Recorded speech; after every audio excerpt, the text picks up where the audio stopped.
I decided to go off to Xavier University to study and get my bachelor's in social work. But then when I was there, I was thinking of serving people, and I was like, that's gonna be enough. I'm gonna serve, and that's the way that I'm gonna serve God, and I kind of fulfill it with just that.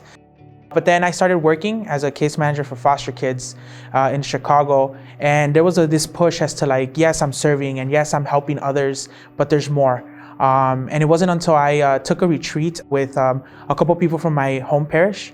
And from there, I kind of started to look more into myself and what is it that God was calling me to do. And I know that service was part of it, but through that prayer and through spiritual direction, I was able to kind of identify that God wanted me to serve, but in a deeper way. And so from there, the doors just slightly started opening up. I joined the House of Discernment in Chicago. And then through that year, just kind of still continuing my spiritual direction, I realized that God was calling me to grow more within myself, and to fully be able to answer to the call. And so that's kind of how I ended up at Wonderline. I'm a child of God, yes I am.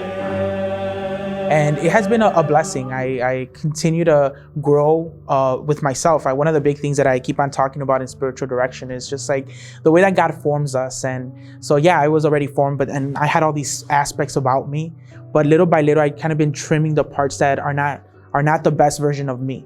And so it has been, it has its moments of pain. It has its moments of feeling alone or feeling like maybe this is not for me, but there's always this sense of peace at the bottom. And that's always what I end up going back to when I'm able to sit there and say, yes, God, you want me here now.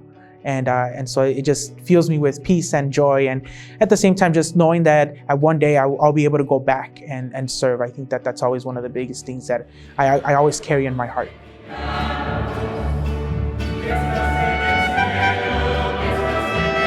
I still help out at different parishes. My specific home parish at Santa Maria del Popolo, which is right around the corner. And just like when I'm talking to people there, I realize I'm saying things that I'm learning in class or things that we've been reflecting. And I'm just like, yes, this is why I'm here. And like I'm able to go back and think about it. And I'm just like, yeah, if I wouldn't take this time here, I wouldn't know all these different things that I'm learning, and I wouldn't be able to explain things in a better, clearer way.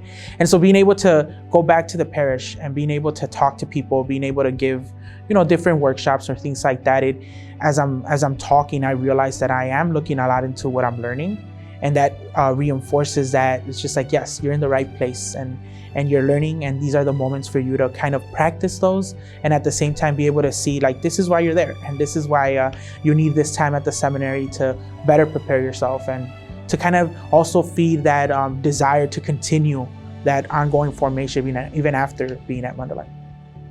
I am Juan Vargas, and I'm a seminarian studying for the Archdiocese of Chicago.